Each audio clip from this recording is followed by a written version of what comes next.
Hello Internet, welcome back to the Let's Mod Cataclysm series. Today I think we're going to jump into the item creation. I think we're going to start, we're going to start with weapons. So what we're going to do, we're going to open our Cataclysm directory, which we learned the location of in a previous episode. We're going to go to our data folder, and we're going to go to our mods folder, and we're going to open that up to our tutorial mod, which we created in a previous episode. You'll see all we have is the modinfo.json, and what we want to do is create another JSON file that will hold our weapon, so that, because we want to keep things neat and organized, we're going to put it inside of its own entry where we're going to store our items. So what I'm going to do, I'm going to create a new JSON file from scratch. On Windows, you do this if you go to View. You will see a tiny tick mark here that says File Name Extensions. If you have that checked, you can do what I'm about to do. If you do not have that checked, I would encourage you to check it, at least for now. And what I'm going to do, I'm going to create a new text file, and I'm going to call this. We're gonna give it a pre-file name, which is TUT, to represent that this is part of the tutorial mod. You don't have to do this, but I tend to preface all of my mod files with some abbreviated version of the mod so that I can keep things nice and organized. So we're going to call this tut_items.json. And because I wrote the .json, it will turn this text file into a JSON file once I click. Would I like to change it? Yes.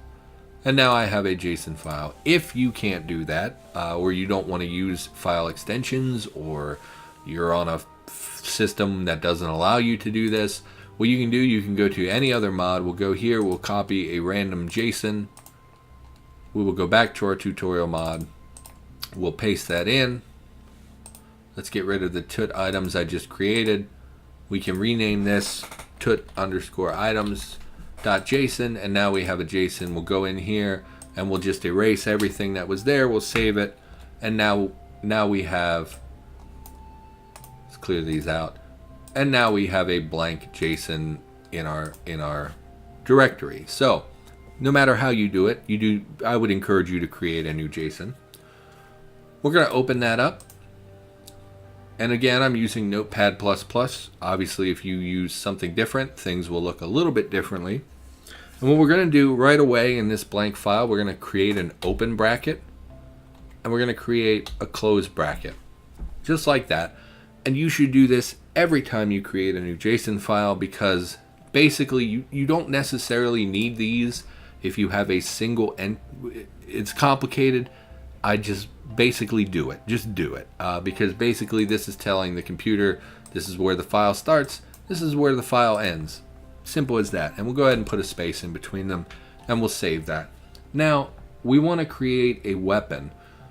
We could do this from scratch. We could, create every single line by, typing it in ourselves, and we could do that. That's boring and horrifying and would take a long time.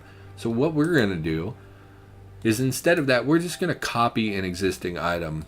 So let's think about this. Let's use the broadsword. So what I'm going to do, I'm going to go into the game, and normally if I didn't know what I was looking for, I would come into the game, I would go into the debug menu, and I would go to spawn, and I would type in broadsword. And you'll see there are 3 broadswords listed, and this is because some of them are fake. They all have the same name, but their IDs are different because IDs have to be special, unique entries. So you'll see they don't have the same. Why can't I move? Why? It's not letting me. Okay, let's try this again. It's not letting. There we go. Okay. You'll see the ID is different on each of these because the ID has to be special. So we're going to copy the real broadsword, which is just broadsword. So what we're going to do, now that we know what the ID is, we could search on the Cataclysm GitHub and try to find where it's located. Or we can go to our data folder, JSON, and then we could look for the item, the weapon. The problem is that if you don't know where you're looking, it can be very difficult to find a weapon. So we see, items melee, right? You would think the broadsword would be in here, and if we look, we'll find entries here, but it's not the one we want. This is the inferior broadsword. This is the fake broadsword. And then it loops back to the inferior broadsword. So the broadsword, the real broadsword, is not in this file. And so if we didn't know where to look for this, we would have to go search through all the files until we find it. Now, thankfully, I happen to know where it is. It's in the tools.json. Don't ask me why, because I don't understand why they put weapons into this, but they do. So we're going to search until we find, hey, look, it's the broadsword. Since we're going to base our weapon on the broadsword, we're just going to copy everything from this entry. So what we're going to do, you'll see, once again, if you didn't watch the previous video, most entries begin with a curly brace and end with a curly brace. In fact, I think all entries begin with a curly brace and end with a curly brace. And you'll tell this is the beginning and the end is because they are lined up in the indent. You'll see there are no other curly braces in this particular example. So we're going to copy everything. We're going to include that first curly brace, and we're going to copy all the way down to the second curly brace. Now we don't need the comma, but we'll copy everything else. So we'll copy that. We'll go back to our items, JSON, and we will paste everything in. And you'll see this kind of messed up our indentation a little bit. So we're going to go ahead and put 2 spaces in so that these line up. So it's nice and easy, and we can tell right away that this is just one entry. Very easy to understand. So now we're going to go line by line, and we're going to explain what all of these lines mean for the weapon that we're creating. First, we have the ID. This is just like the ident that we used in the modinfo.json. This is the unique name. If we, let's say we change this a little bit and we save it, but we leave the same ID, well, the game won't like that, and it will throw an error and it won't load this item. So this needs to be a unique name that only applies to this particular weapon. Now, for an ID, you can't have spaces, but you can have underscores. So let's call this just new sword. I believe they're usually lowercase. Most things in the game are just all lowercase. You'll see the category is all lowercase, the name is all lowercase, etc. So just call that the new underscore sword. And the ID is just the special name. You can think of it like the technical name. This is what the name the computer mostly looks for and uses, is the ID. The name is what appears in the game, but the ID is the special name that only applies to this particular weapon. Just like we saw earlier, you can have multiple items with the same name. You cannot have the same multiple items with the same ID. Next, we have the type. The broadsword was listed as a tool. I don't understand why they're listed as tools, but for the time being they are, and I would encourage you that when you look for a type, you should match closely to what you originally were using. So we're making a sword. We found a sword and it was a tool, so we're going to leave that as a tool for that reason. If we look in melee.json, you'll see they are also listed as tools. Some are listed as generic. Those are the two that you will see the most. I do not understand the difference between them. They don't seem to have any impact on gameplay that I am aware of. So we're just going to leave this as tool. Next, we have category weapons. This is the category that it will appear in your inventory. So if we open our inventory, you'll see the broadsword shows up. Broadsword shows up in the weapons category, which is just dandy. That's where we want it to be. Even though it's a tool, it doesn't show up in the tools category because it's in the weapons category in this entry. So we're going to leave that the same as well. Name is the name of the item as it will show up in the game and inside of the debug menu when you search for it. So let's just call this Big Sword, I guess, is fine. Names also should be lowercase. You should not capitalize the names, but you can have a space here.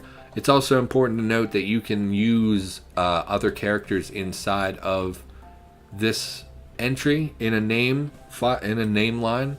So for instance, if we wanted to make this the big sword male, we could put in the male symbol or female symbol, and they would show up just fine inside of a name, because in the name, it's just using plain text. It's not using a tile set, it's just using a font. And most fonts have these characters enabled. So you can use other symbols in here if you want to. You could make whatever you want with a raised eyebrow right here, if that's what you wanted. I would discourage you from doing that for the most part, but obviously if you're working in a foreign language and you need, you want to throw in an umlaut, go ahead and throw in an umlaut. It should work just fine. Next we have the description. This is what is displayed in the game when the character looks at it. This can be properly, in fact it should be properly capitalized, properly punctuated, and anytime you have a period, you want to have 2 spaces in between that and the next sentence. Obviously, if it's the end of the line, you don't need to do this. But if we, this is rapier. My hat is large. So we would put 2 spaces in here because that is generally regarded as in Cataclysm, that is the proper rule. So we're going to erase this description. We're going to call this a big tutorial sword, period, at the end of the sentence, and that's it. So a description is just what appears in the game when we look at the object. If we look at the broadsword, you'll see its description is displayed right here. And these are important. Obviously, you should tailor this to your particular creation, whatever that might be. I also should be pointing out that all of these are located between double quotes. That is because these things use text. Anytime in Cataclysm that you are using letters, that should be inside of double quotes.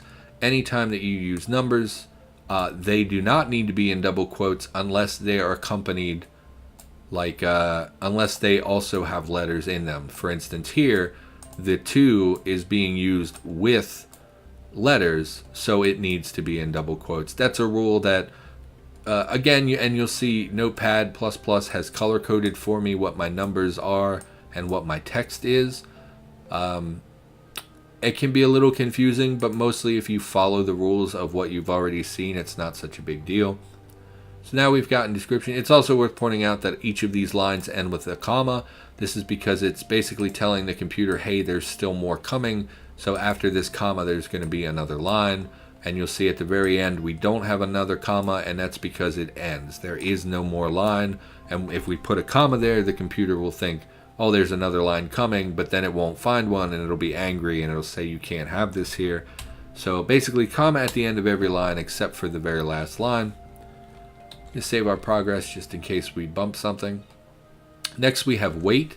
The weight is the weight of an object measured in grams. So the broadsword that we were looking at before is 1.133 kilos. So if we go 2.5 pounds, that's right. It's, I forgot, it alternates from kilos to pounds. Yeah, I mean, so that can be a little bit of a tricky conversion if you don't know. I believe that a kilo is about 2.2 pounds. So if we made this 1,000, this would be about 2.2 pounds.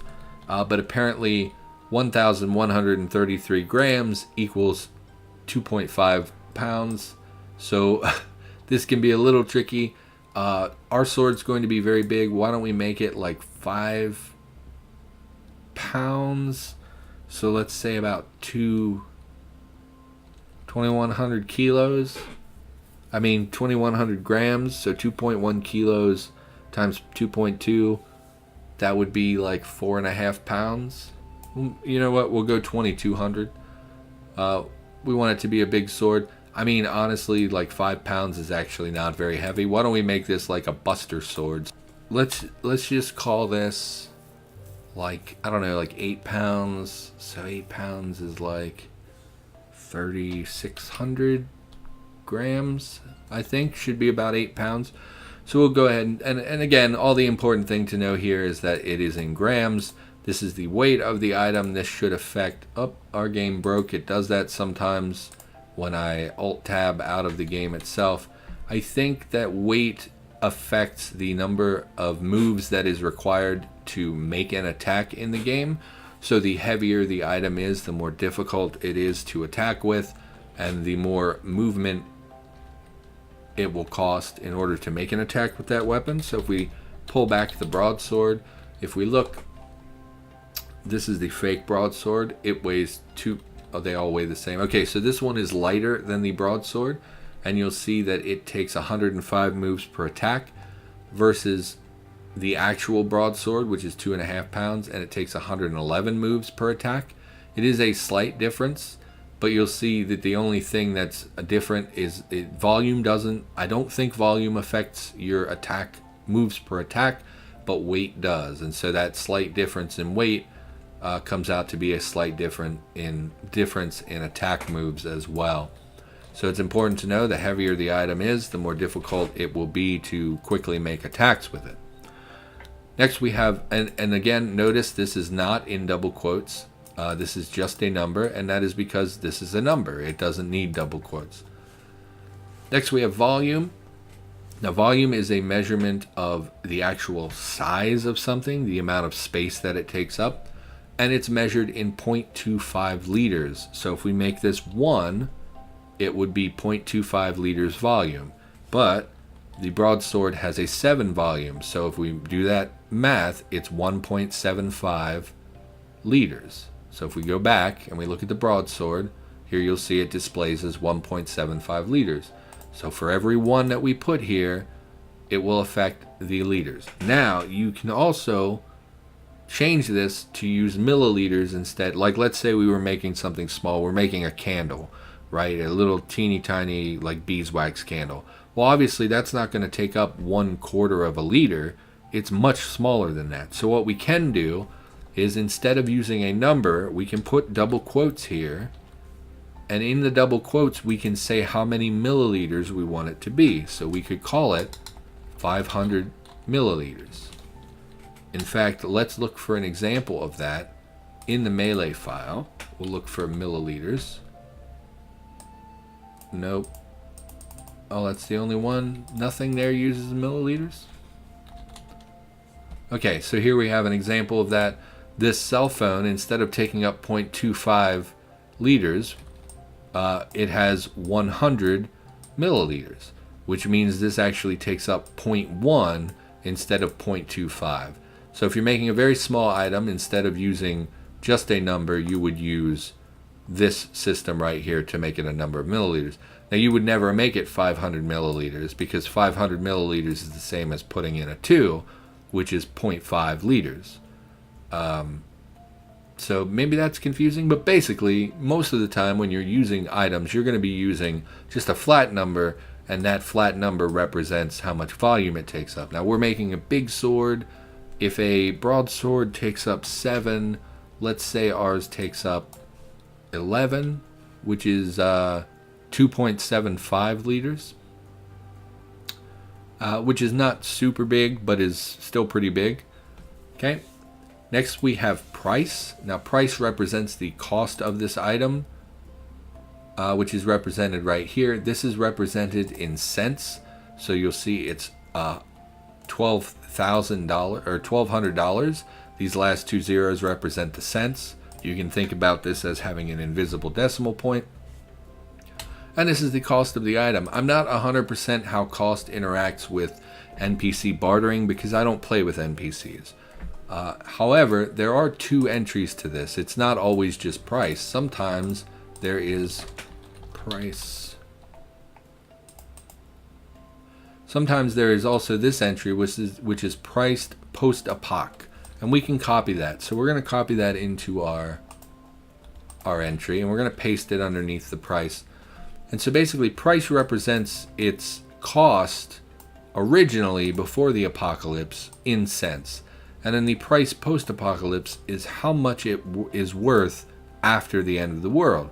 So let's say this nice big sword cost $1,200 before the end of the world, and now it's worth $3,000 because it has much more value in a post-apocalyptic world where this sword could save your life.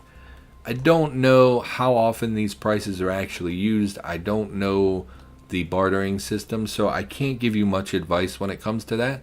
But all you really need to know is that that is what those two things mean, and that they are represented in cents. So $1,200, $3,000. Okay, so we're just gonna leave that as it is.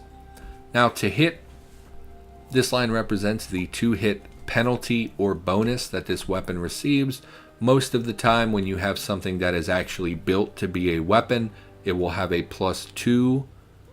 Sometimes they have +1, and I'm pretty sure it goes all the way up to like +4 for like the super good things.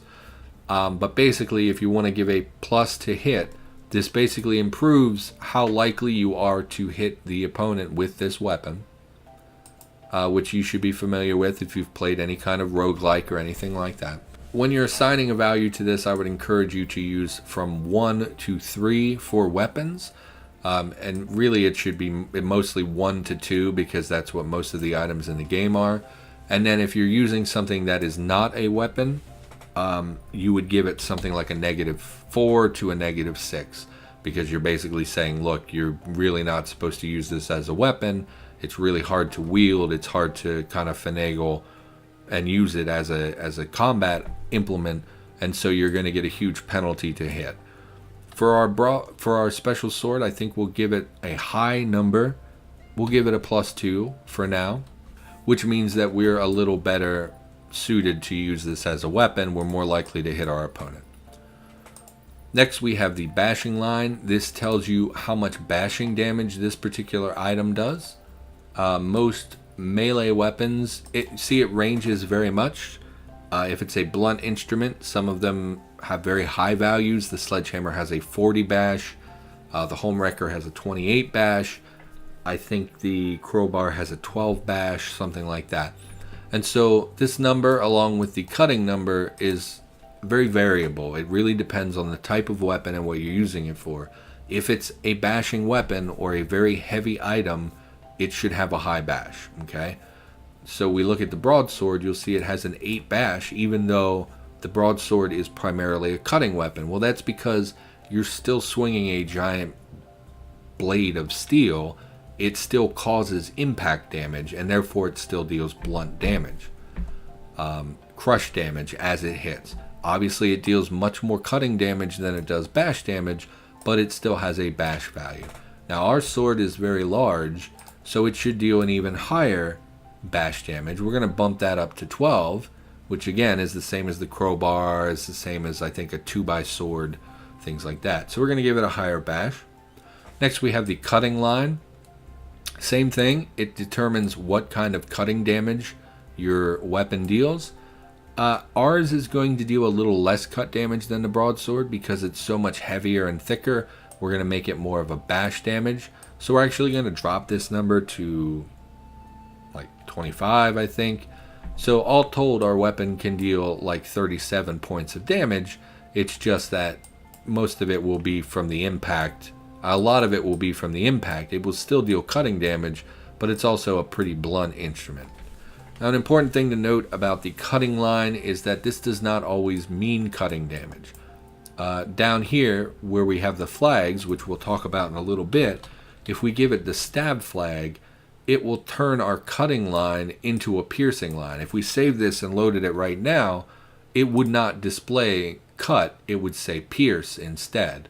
So that's just an easy way of using one line and transforming it into a different kind of damage using a flag. So right now, if we use the stab or I think spear flag, it wouldn't deal cutting damage, it would deal pierce damage. We're not going to do that because ours is a sword, so we'll get rid of that. We'll talk about flags in a moment.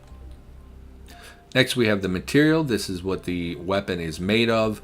This will determine what is required to repair it. So if we look at the broadsword, since it's made of steel, it is repaired with soldering iron, extended tool set, welder or makeshift welder, and it also conducts electricity. This is because it's made of steel. And that should be it. I don't think that it has anything to do with these other things. Yeah, it shouldn't affect anything else. Well, that's not true. It will affect if you deconstruct this item. The material will determine what kind of materials you salvage. So I think it's important. We're going to make ours of bone, but you can't just write bone, right? We can't just write bone because we need to know the ID of a material that currently exists in the game. So we're going to go back to our data folder. We're going to go to JSON, and we're going to go to the materials.json. And here is where you will find a list of every material that exists in the game. So we could make our sword out of aluminum. We could make our sword out of acid chitin. We could make it, so here's bone, okay? So if we were looking for something and we wanted to say, okay, well, let's make it out of bone, we would come to this file and we would search for bone. And we'll see that here is bone, and we'll copy the ident of this material and we'll paste it in here because it has to be the ID. It has to be the ident. It can't just be, I can't just name this, let's say we want to make it out of water. Well, I can't do that. I would have to come here and I'd have to find a material and get the exact ident. Now in this case, again, it just happens to be what we're looking for. But that's irrelevant. Each material has certain benefits, but this mostly applies to armor. It's not super relevant when it's a weapon item, so we're not going to worry too much about that. So we're going to make our weapon out of bone, and again, this affects what repairs it, so it will no longer be repairable with the soldering iron or tool set. Instead, it will now require, I think, glue or a repair kit is what bone requires. Either way, we're going to make it bone. Next, we have the symbol. The symbol represents what character will be displayed if there is no tile for this. So if we look here, you'll see the broadsword has a / that is gray. And if we spawn it in the game, we don't actually see a / with a gray. What we see is a little tile representing the sword. The problem is that there's not always a tile. So when you make a new item, there's no tile for this item. It will simply default to displaying the symbol and the color of this item that you specify in this entry. So for our sword, it's generally good idea to keep the ASCII symbol the same as other similar things. So we know that weapons often use the /. So we're going to leave that as a /. And we know that many of the metal weapons are gray. Ours is bone. So we could potentially go and look for something else that is made of bone and see what color it uses. But for now, we're going to leave this as light gray. Once again, you can't just declare a color. I can't just say, okay, well, we're going to make this fire red. Well, that's not how it works. We need to find the specific color that exists that we can make this for. As far as I know, there's no list of colors anywhere in the game, so you would have to look through and say, okay, well, this one has brown, so we can make it brown. This one's also brown, and we could look for colors. Let's say we wanted to make ours a different kind of gray. Well, we could search for gray. Well, okay, so we can make it dark gray, and we would copy this color, just like we did with everything else, and we would paste that in there. And now, oops, is that lowercase? It is lowercase. So we'll copy that and paste that in there, and now our symbol will be light gray. And in fact, if we load up our tutorial mod and we were to spawn our new weapon, here's our item. We will spawn it in the game and we'll drop it on the ground, and you'll see it is a / with a dark gray color to it. Now, an important thing to notice here is that this is an ASCII. This is not a tile from the tile set. We can make it look like a tile set without making a custom. What we can do is we can add this line called looks like. We can add this line called looks like, and what this does is it tells the computer, hey, anytime we have, when we create this item, when we go looking for this item, if there's no tile attached to this, if there's no sprite, no little picture for this item, just use a different item. So what we're going to do, we're going to take the broadsword. We're going to find the broadsword again. and we're going to take the ID of the broadsword. We're going to copy that. We're going to paste that in here, and it'll be laid out just like everything else. A double quotes, and inside the double quotes we have looks underscore like, then a colon, a space, and in between two other double quotes we paste the ID of the item we want it to look like, and we put a comma at the end. We save that, and now if we load up the game and we spawn our big sword and we drop it on the ground, you'll see now it looks like the broadsword tile. So it's basically telling the game, anytime there's no sprite attached to this, make it look like this item, and if this item doesn't have a tile set, then just make it look like its ASCII symbol. So looks like is a great way to prevent, having lots of ASCII symbols in your game. A lot of people play with tile sets and really hate the idea of ASCII. So this looks like line, I believe Mark created, allows you to copy basically the sprite for a different item onto this item. Next we have techniques. These are what are displayed in the game. If we look at the item, these are the things right here. The techniques when wielded. It provides the parry high blocking ability. And that is this right here, W block _2. Techniques are the best way to add techniques to an item the best way I've found is to copy them from other items that have the techniques you're looking for. But alternatively, you can go to the JSON folder and you can go to the techniques.json and open that up. And here it tells you what the techniques are, what the names of them are, and basic information about how they work. Now, for the most part, you won't understand what a lot of this means, which is why I would encourage you to copy them from existing items. But you can do this, and if you know what you're looking for, this can be handy to quickly find the technique you're looking for. Then you will copy that ID and you would paste it in here. Now we're not going to do the spin, and if you wanted to add multiple techniques, you would see this is in square brackets. What you would do is come to the end of the last entry in the line, you would put a comma, a space, and double quotes, and then you would paste in the name of the technique you wanted to add. And you could add, as far as I know, as many of these as you want. As long as the IDs all match, you can put as many as you want. Always in the square brackets. We're not going to do that. We're just going to leave it the block ability, and we're going to move forward. Next we have qualities. Now qualities are what are displayed here. You'll see this has a 9 butchering quality and a 1 cutting quality, which is what this is displaying right here. It has a cutting of 1 and a butcher of 9. Once again, the easiest way to find these things is to look for similar items. So let's say, our weapon is a little crappier, so we're going to make our butcher a little lower because it's big and unwieldy. We're going to leave cut alone. Let's say we wanted to also give it fine cutting. We would go to, let's say, tools, and we would go cut. I don't know what we would look for. We would pan through, and here we see cut _ fine, comma 1, and that would mean that this has a fine cutting ability of 1.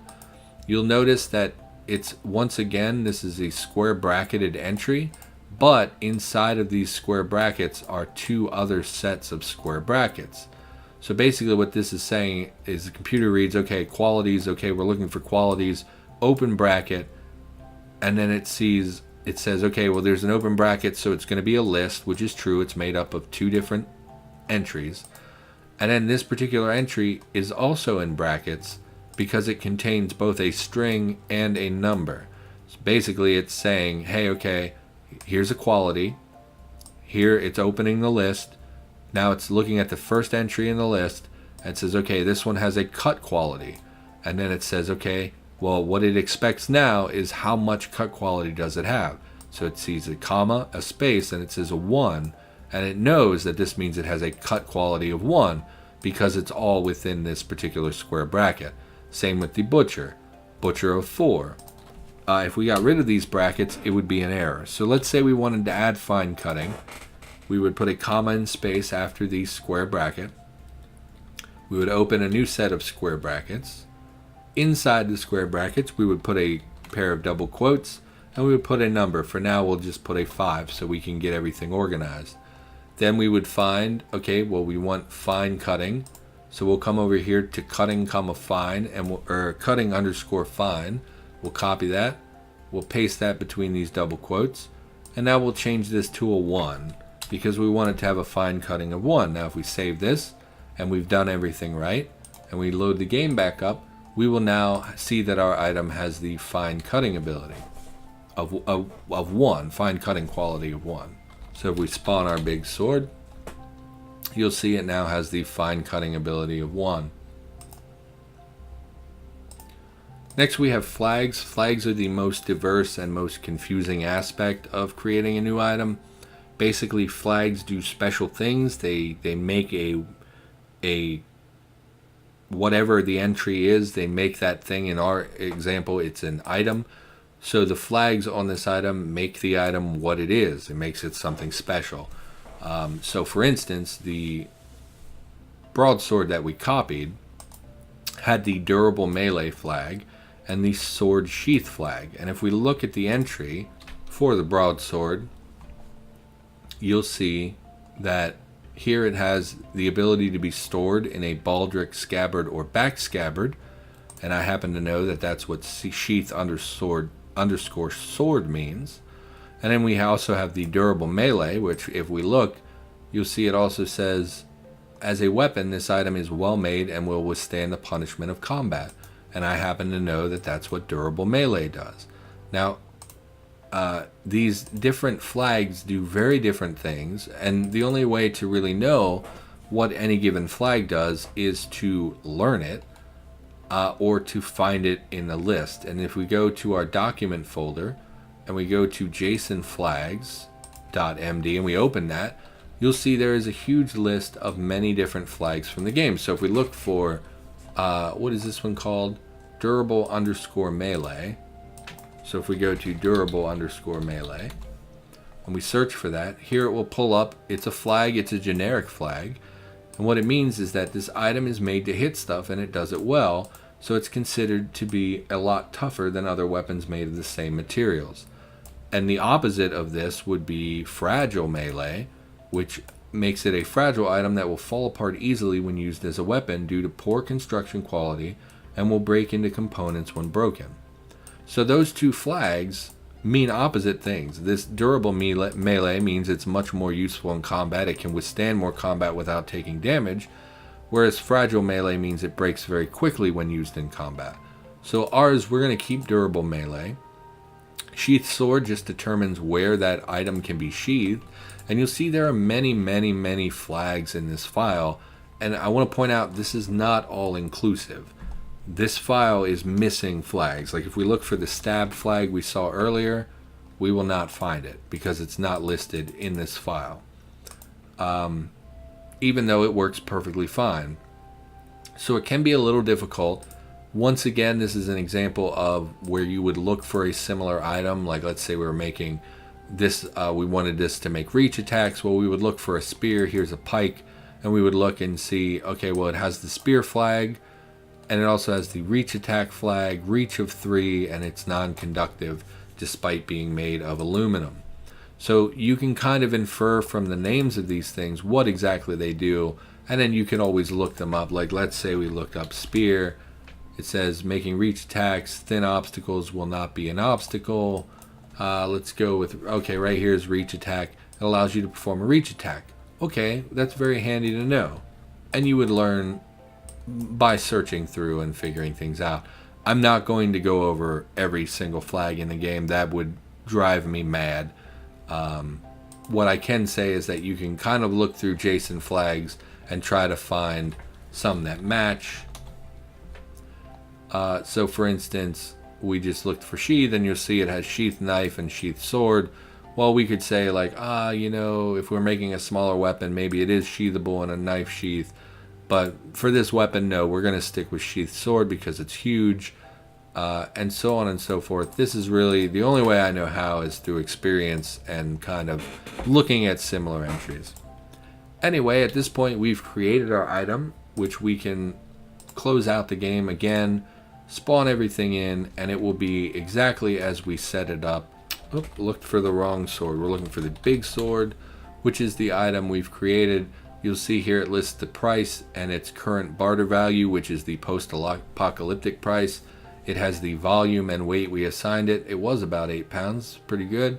It has the bash and cut damage we assigned to it, as well as the plus to hit. We've made it out of bone, so you'll see it's now repaired with the basic repair kit instead of the welder and things. It is we've made it a sturdy weapon, which still gives this particular line. It does not conduct electricity because it's made of bone. Here's our description. You'll see it has the fine cutting ability, and it can be stored in the baldric or back scabbard, which I believe is because of its size and volume. It affects, whereas the broadsword, even though it has the same flags, the broadsword can be stored in the baldric scabbard or back scabbard, but our big sword can only be in the baldric or back scabbard. But anyway, so that's a basic rundown of what every line means. It only took about 45 minutes, and I'm sure I didn't explain super well, but yeah, this is what the series is going to be, and if that's not amenable to you, then you should stop watching, because I'm not trying to be entertaining. I'm trying to relay information to you in the best way that I know how. And honestly, 90% of the time, the answer is going to be, well, why didn't you just look at a similar item and copy and paste where you thought was necessary? So I suppose I should have pointed out that material can be multiple entries, which is what we see here.